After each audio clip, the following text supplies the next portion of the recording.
क्या आपको mother India film का पान चबाने वाला सूदखोर लाला याद है? जानते हैं इस रोल को जीवंत बनाने वाले कन्हैया लाल के बारे में और क्यों सिने प्रेमी उन्हें कभी भूल नहीं सकते। हाथी घोड़ा पाल की जय कन्हैया लाल की। हम 5 फिल्म के इस दृश्य से तो आप सब वाकिफ होंगे। इस फिल्म में पांचों एक्टर एक बूढ़े व्यक्ति को उठाकर मस्ती करते हैं। ये कोई और नहीं बल्कि बॉलीवुड के वर्सेटाइल एक्टर कन्हैया लाल चतुर्वेदी जी हैं। कन्हैया लाल अपने गवई स्टाइल को लेकर काफ़ी मशहूर थे। एक तरह से ये एक कॉमिक आर्टिस्ट भी थे। हालांकि उनके इस स्टाइल को फिल्म इंडस्ट्री में शुरुआती दिनों में पसंद नहीं किया जा रहा था, लेकिन दर्शकों का साथ मिलने के बाद अभिनेता फिल्म इंडस्ट्री में अपनी छाप छोड़ने को कामयाब हुए। उनका बचपन काफ़ी संघर्षमय रहा। कन्हैया लाल जी का जन्म 10 दिसंबर 1910 को वाराणसी के एक हिंदू ब्राह्मण परिवार में हुआ था। उनके पिता का नाम भैरव दत्त चौबे था, जो कि सनातन धर्म रामलीला मंडली के संचालक थे। उनके एक बड़े भाई और एक बड़ी बहन थी। कन्हैया लाल जी और उनके बड़े भाई एक्टिंग के बेहद शौकीन थे। यही वजह थी कि उनका पढ़ाई में मन नहीं लगता था। अक्सर वह कहा करते थे कि किताबों में क्या रखा है बंदे, अरे सबक ले जिंदगी का जिंदगी से। पिता के देहांत के बाद कन्हैया की जिंदगी में दुखों का पहाड़ टूट पड़ा था। उन्होंने पैसों के लिए पहले पंसारी की दुकान खोली, फिर किराने की दुकान खोली, लेकिन इससे इतनी आमदनी नहीं हो पाई कि घर का खर्च चला सके। इसलिए दोनों भाई फिल्मों में अपनी किस्मत आजमाने के लिए मुंबई चल पड़े।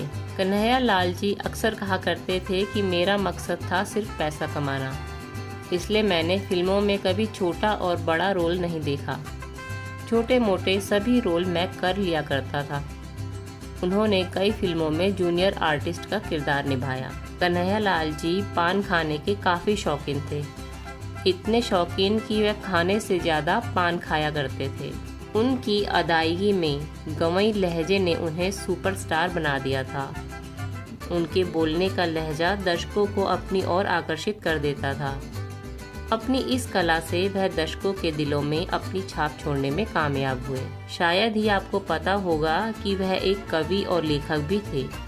उन्होंने कई फिल्मों में गाने भी लिखे थे। साल 1940 में महबूब खान द्वारा निर्देशित फिल्म औरत से कन्हैया लाल जी को एक नई पहचान मिली। इस फिल्म में उनकी एक्टिंग को फिल्म समीक्षकों द्वारा खूब सराहा गया।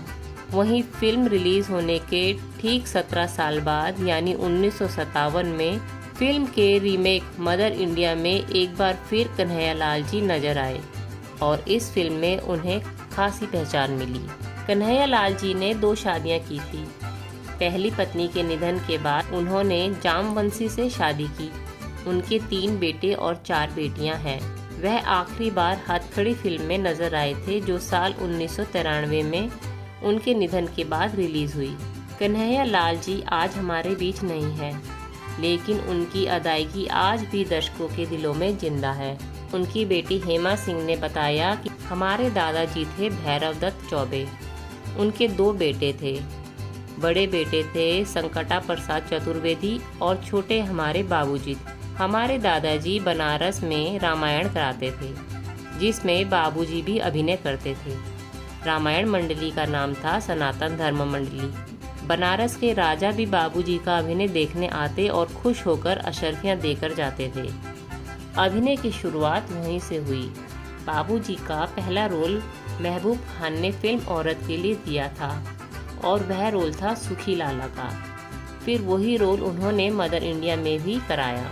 सुखी लाला के किरदार से जुड़ा भी एक दिलचस्प किस्सा है। हेमा सिंह ने आगे बताया कि फिल्म मदर इंडिया के सुखी लाला के रूप में बाबूजी का अभिनय इतना शानदार रहा कि लोग वास्तव में उनसे नफरत करने लगे थे। एक दिन वे बालकनी में अम्मा के साथ बैठे हुए थे कि अचानक भीड़ ने उन पर पत्थर बरसाने शुरू कर दिए। बाबूजी ने सारे पत्थर जमा कराए और उन्हें सहेज कर रख लिया। अम्मा ने जब इस बारे में सवाल किया और चिंता जताई तो बाबूजी ने उन्हें समझाया, ये पत्थर ही मेरा पुरस्कार है। सुखी लाला का रोल अदा करने के दौरान बाबूजी सच में गंजे हुए थे। एक दिन जब वे शूटिंग खत्म करके रात 2 बजे घर लौटे तो उन्हें देखकर अम्मा डर गई और शोर मचाया कि चोर आ गए। इसके बाद बाबूजी ने तसल्ली दी कि वे कोई चोर नहीं हैं। बाबूजी चौथी फेल थे, लेकिन हिंदी, उर्दू और भी कई भाषाओं पर अच्छी पकड़ थी। वे अपने बच्चों को भी अभिनय नहीं बल्कि साहित्य की राह पर चलने की सलाह दिया करते थे। हेमा सिंह ने आगे बताया कि उनके पिता ठेठ बनारसी थे। उन्होंने कभी पैंट, कमीज या सूट नहीं पहना, हमेशा सफ़ेद कुर्ता पायजामा और कुर्ती धोती पहनी। पर्दे पर वे बेशक नेगेटिव रोल में दिखे, लेकिन असल जिंदगी में वे इसके बिल्कुल उलट थे। दिवंगत अभिनेता की बेटी को मलाल है कि इतने अच्छे कलाकार होने के बाद भी उनके पिता को अब तक कोई नेशनल अवार्ड नहीं मिला। उन्होंने इसके लिए सरकार से गुजारिश की है। बॉलीवुड के एक प्रमुख अभिनेता गोविंदा को कन्हैयालाल का करीबी पारिवारिक मित्र माना जाता है, क्योंकि उनके पिता का कन्हैयालाल के साथ घनिष्ठ संबंध था। हमारे द्वारा दी जानकारी आपको कैसी लगी, कमेंट बॉक्स में ज़रूर बताएं।